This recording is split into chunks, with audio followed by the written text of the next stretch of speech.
Now, while I had this condition,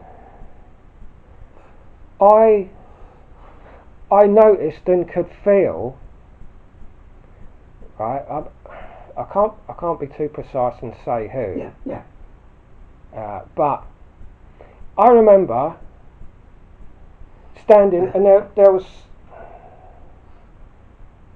was someone else who had the same condition, and well, the thing was, I put up a fight non-stop over that, and in fact, every time that would turn up and sort of get near my consciousness, I'd just slag it off so badly it wouldn't talk to me, and it would keep its distance, even when I'd sort of give it some chip, it couldn't handle me, right?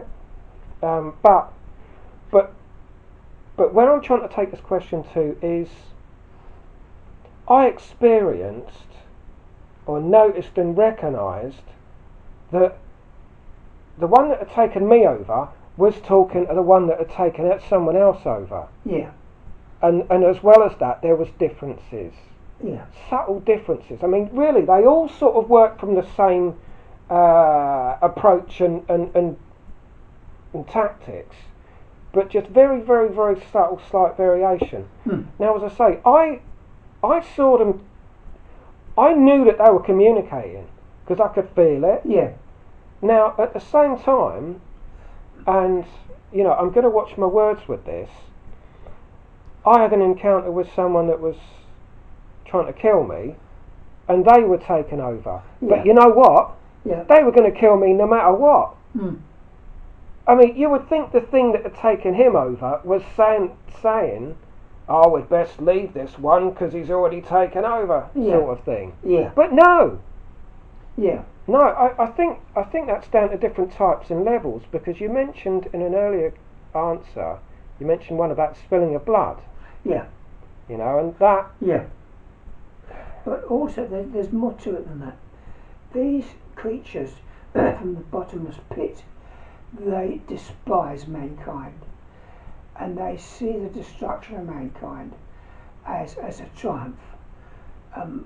And each death that they cause, there is a rejoicing.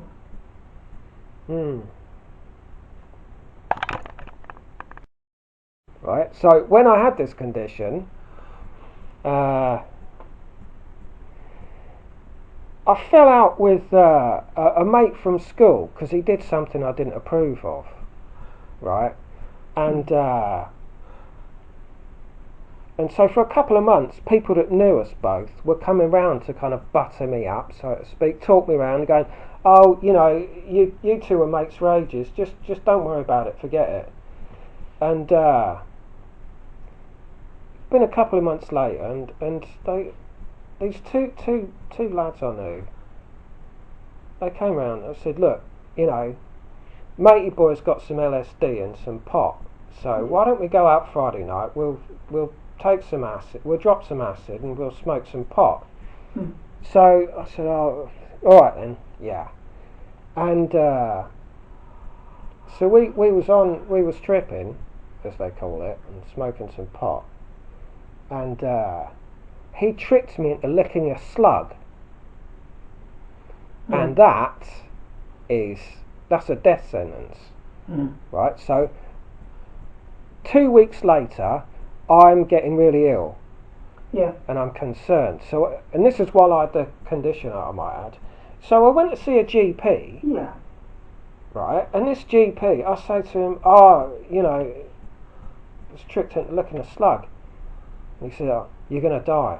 I said, "Is there any medicine or anything?" "No, there's nothing we can do." And I said to him, "Should I go to hospital?" He said, "There's no point, you'll just take up a bed." Right? You just go home and make your peace with it. So I'm thinking, what? I said, "Is there really nothing you can do?" And it was almost as if I didn't believe him, but there's no medicine for it, right? So almost a week passes and I'm getting really ill. Okay, I feel these like pinpricks all in my chest and all in my organs, like there's worms eating me. And I was really ill at that point, and I thought, right, okay, and I thought, yeah, I'm days from death, so I thought, okay, what's the last thing I want to do?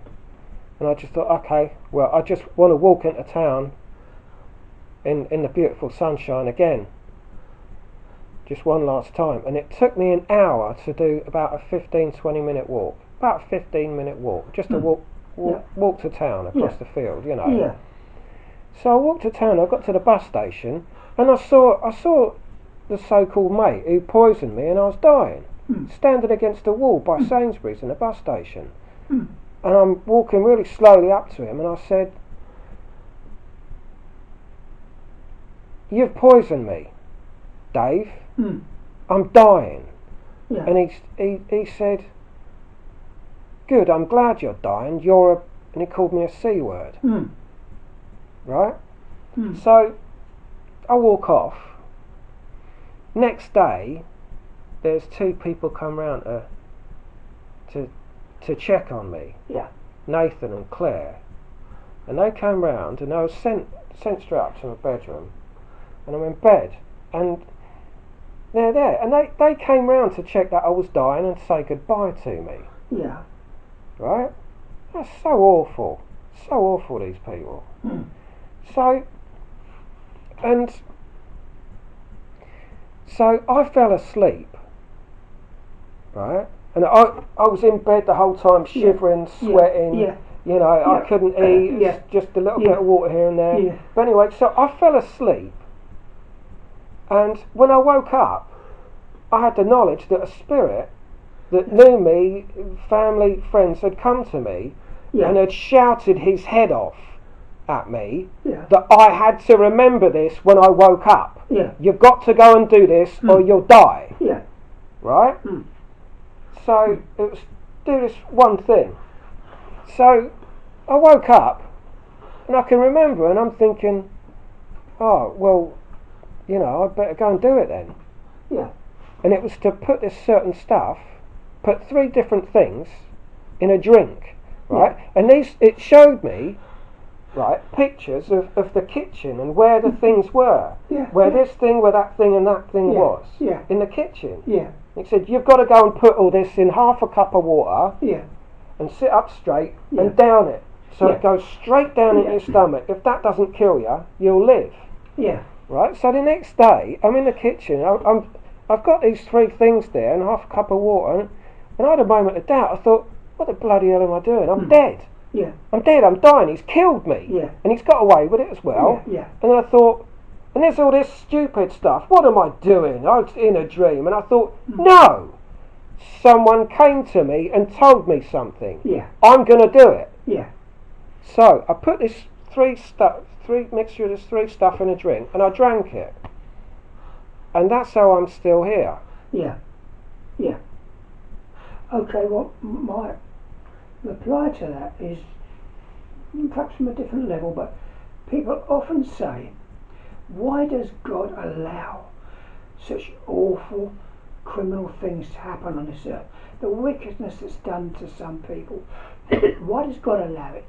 Now, we all have spirit guides and helpers. Some are with us permanently and some come and go. And I've seen some of these and their dealings with them. But I want to say that there is such thing as free will. Now, the Indian Premier Nehru said something which I want you to remember. He said, the hand of cards dealt to you at birth, that is destiny. But how you play those cards, that is free will. Now, spirits are not allowed to interfere with our decisions, good or bad. They're not allowed to. But there are times, there's always the exception to the rule, there are times when they can step in. I can think of 3 or 4 times in my life when they have stepped in. I've been very grateful. Our spirit guides, they are people we knew from previous lives. Before I was born, I can remember seeing some of these people, and they're very close, and they care for us, and they're there to guide us through life if we listen. They tell us repeatedly, don't drink too much, not too many drugs, not promiscuous or perverted sex, don't eat animal products, They tell us this, but we don't hear it. Okay. So what I want to say is they're not supposed to interfere, but at certain times they can.